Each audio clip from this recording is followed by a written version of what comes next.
always laugh.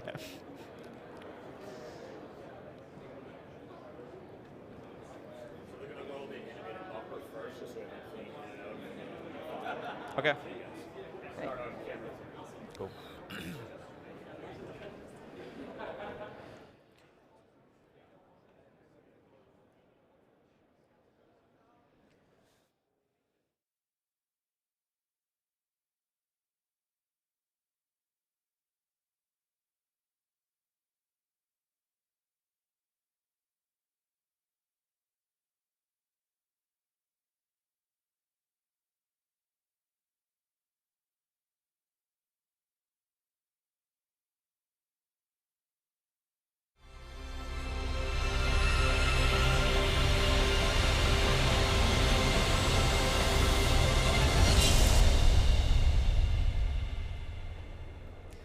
Welcome everyone to the day 2 wrap for 3D Experience World 2024, joined by two of my favorite people here at the conference, Jesse Sprague and Tracy Wilson. Thank you, thank you. Guys, we're officially over the halfway mark for the conference. We still have a lot more to go, of course, here on live for day 3 with community and the extended look at SolidWorks 2025.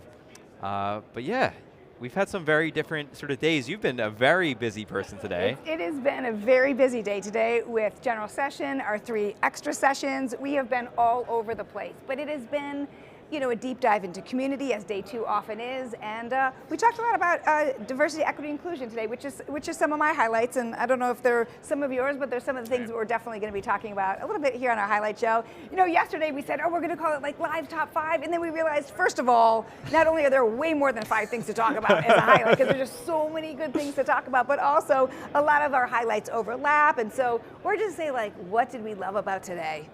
Yeah, it's got to bring 5 to the table, and we all brought our 5. It's almost like we could take bets or something. We got our top 5. We're gonna jockey for position. Like, what are they?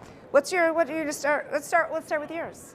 Yeah, I guess I sort of pitched it to you guys first, right? I'm in the middle. We're doing a little bit different today. Yeah. I have to start off with Lonnie Johnson from the pre-show of today, and of course yesterday, Lonnie for day 1. Was our first keynote speaker of 3D Experience World 2024. This event, or this particular occurrence actually happened after we were done our interview. So we talked with Lonnie for about 14 or 15 minutes, you know, immediately prior to the R&D general session, which you can still catch on the SolidWorks YouTube as a replay. But the reason why I mentioned this as one of my favorite things, this conversation that we had with Lonnie afterwards, is because a lot of times you get some candor, right? For sure, like immediate candor, stuff that they were thinking about the conversation you were having. And one of the things that he mentioned, if you go back and look at that conversation, again, it's right at the front of the R&D general session here from day 2. We talked a lot about how he found motivation, where he chose to focus his efforts throughout his life, his upbringing, how he got into the fields of STEM. And so we didn't focus so much on the what, but the why. And that I think was very impactful. To hear from him that in a lot of interview style context, at conferences like these, a lot of times it's, hey, let's talk about, of course, his amazing inventions, the Super Soaker, the Nerf Blaster, his energy company, right?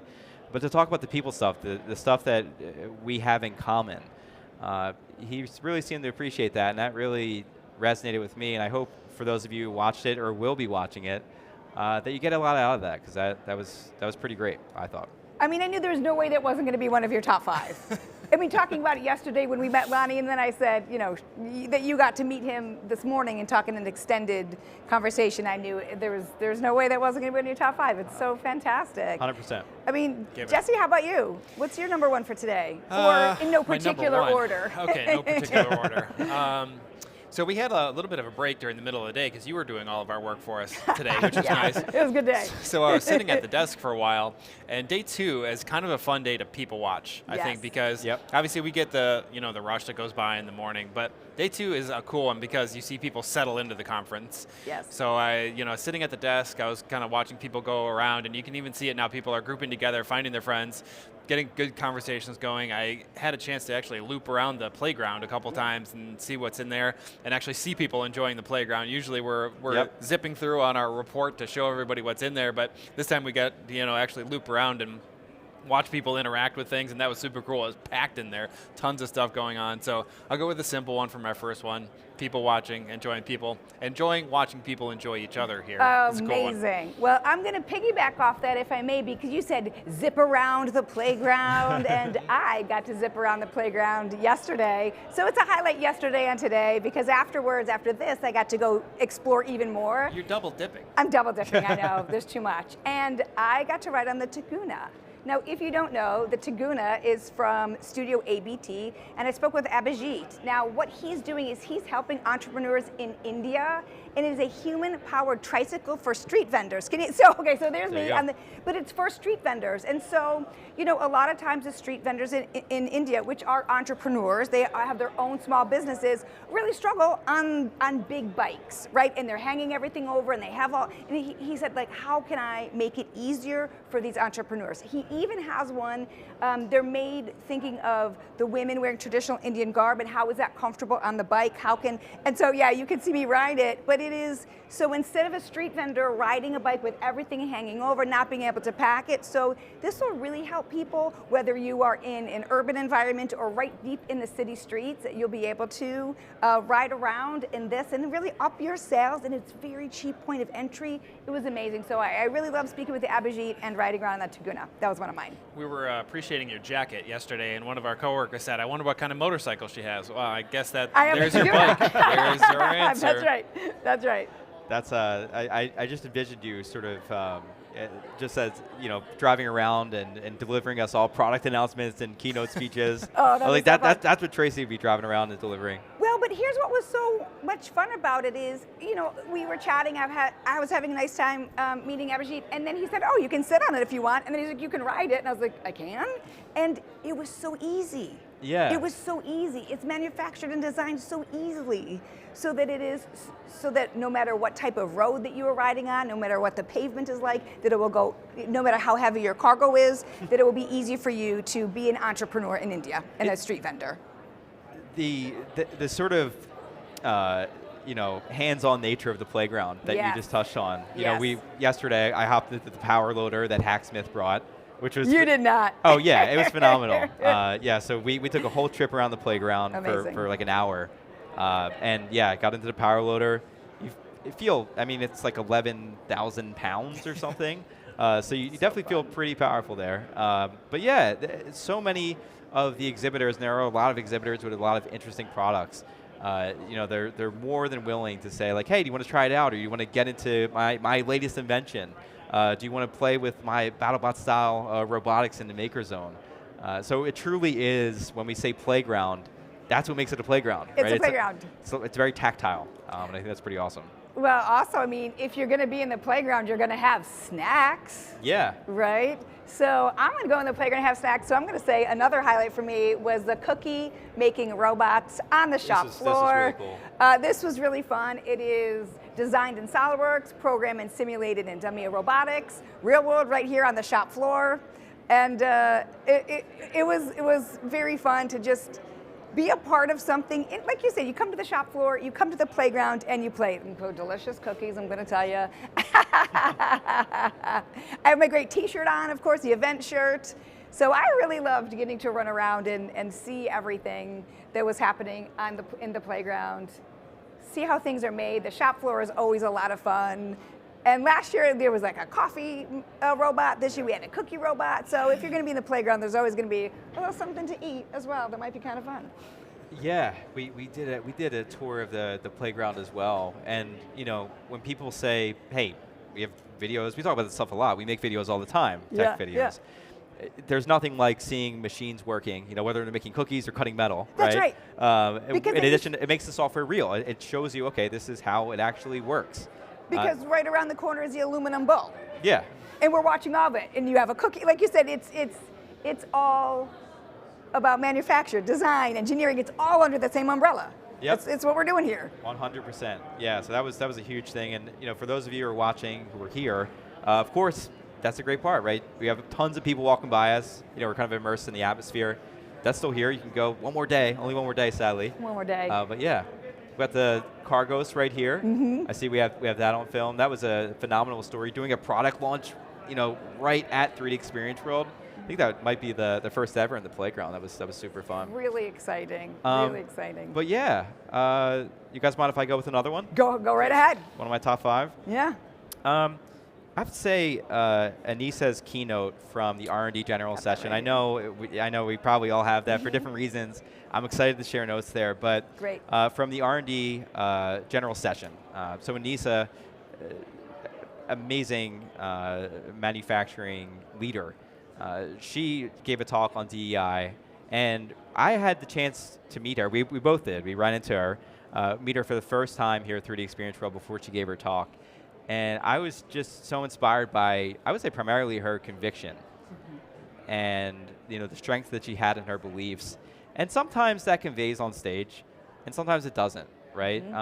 We can all attest there are definitely butterflies and nerves and a lot of considerations that you have when you're on a big stage like that in front of thousands of people watching at home, in person. But she was the same exact person that she was talking to Jesse and I right outside of this booth that she was on the stage, which, yeah, she's just full of purpose, and it's amazing and inspiring, again, to see that. Well, one of the things that I took note about is when you're talking about diversity, equity, inclusion, it's not about subtracting, it's about adding. It's not saying less of this type of person, no matter what that might be. It's about adding. It's like, do we have all voices on our teams? Because there is a little thing about DEI and ROI. It's like, can my business grow by growing the people on my staff? And what I thought was really interesting is, so one of the sessions that I had later today, then Barb Schmitz continued the conversation, and Anissa was back on the panel, and also Andrew Crow was on the panel, Megan Zemba was on the panel, and it was great, and superstars, and Sean Patterson from GSC was interesting because he was sort of representing the white man on the panel, right? But here's what was so great. It was because it was additive. Right? It wasn't saying, oh, I'm doing a DEI panel, so no white men. Like, no, that's not what it's about. And that's what Anissa talked about. It's about we are all included in this conversation together, all of us. And Sean got really emotional at one point when he said, teach your people. Teach your people. It is about us all growing together, and it's about us growing the people younger than us, and don't hide your expertise. Teach your people. That's how we all grow as humans and in industry. Teach your people. Yeah.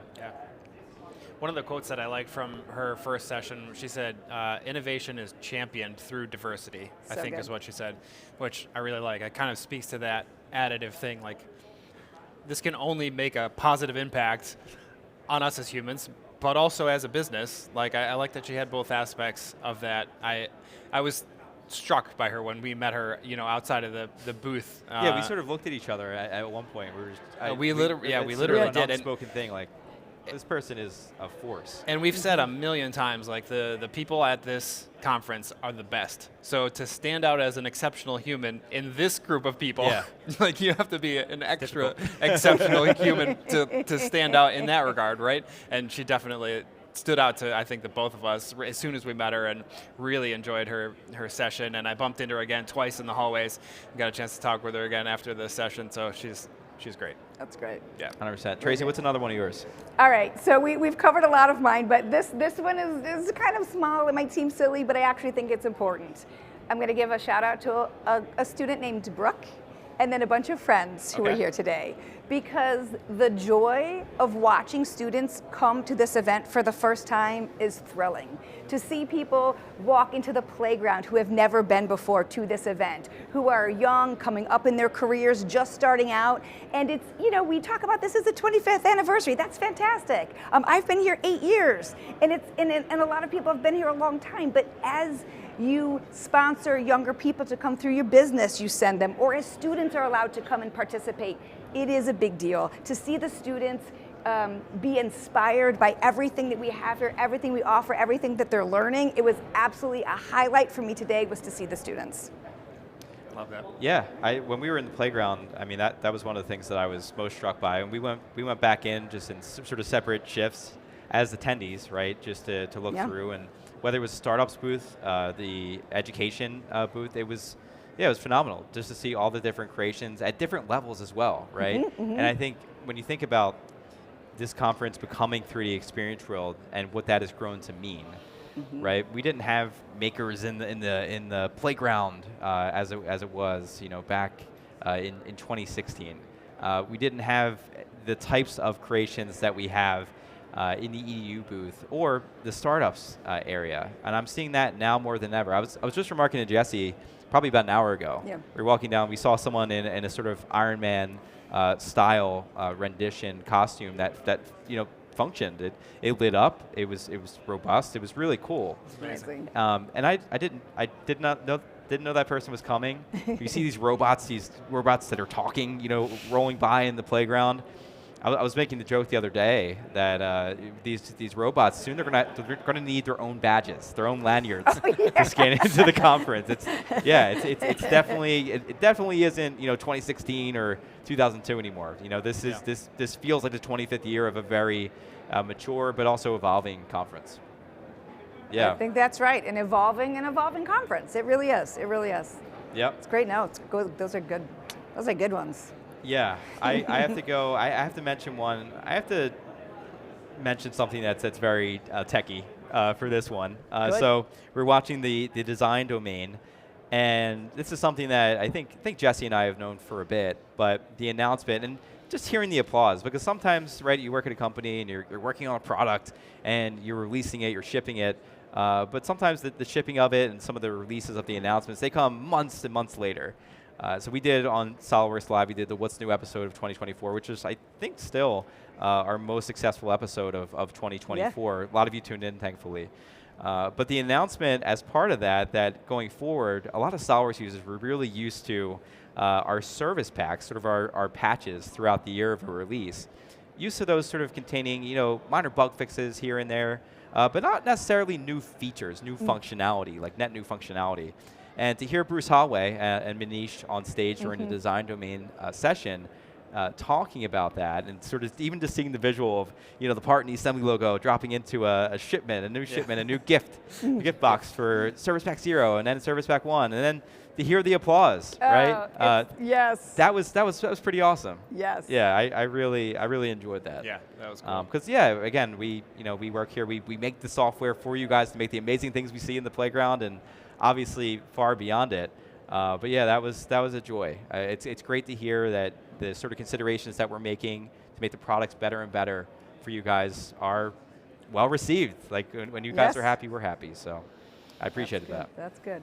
Well, I mean, I know we're getting towards the end of our time for this, so I know what we're going to talk about tomorrow, because tonight's special event night. So here's the thing, if you've not been here in person yet, the Tuesday night is always special event night. And so we're getting a little excited about special event. Manish and Suchit were talking about having a dance-off, which I think would be hilarious and might be a lot of fun. But yeah, I'm looking forward to hanging out tonight. So it's a for tomorrow preview of what I know we might talk about. You can't go forwards and backwards. I can't go, yes, no, I can. It's got to be today. It's today's top 5. My top 5 today is how excited I've been that we had a very, very successful day today, a very full and successful day, and then now we get to go out and just enjoy community and the success of this day today, day 2, and then tomorrow we'll have our final day, and we'll be back here to talk about it. Yeah. Yes, we will. Absolutely. So tonight we'll giddy up at Gillies. We'll giddy up at Gillies. It's a special. For those of you who have not been here, please join us in 2025. You'll have a load of fun. You'll learn so much, as we've been saying. But yeah, tonight, usually on Tuesdays at 3D Experience World, we have our attendee event. All the attendees getting together, same place, just to have pure fun. Of course, you can talk design, engineering, or talk about whatever else you like. Just make friends, make connections. In a really, really fun environment. So we'll definitely be hanging out there. Yes. We'll share some stories tomorrow. But yeah, for tomorrow's stream, I have to talk about that before we go. Day 3, we have one stream you can tune into. So it's labeled the Community plus Solidworks 2025 Extended Preview. We'll have some of our teammates at the desk. Those of the individuals you saw in the skit primarily. going through just pure demo. You know, what was the stuff that we saw a bit more out of character, so we can focus really on the tech as we get into the rest of our live stream schedule for the year. But we'll be seeing you then. We'll have an amazing technical session as well at the desk. Kara Tucker from Gibson Brands. We're really excited. We saw a sneak preview of the session there. Ate lunch with her today. Very nice.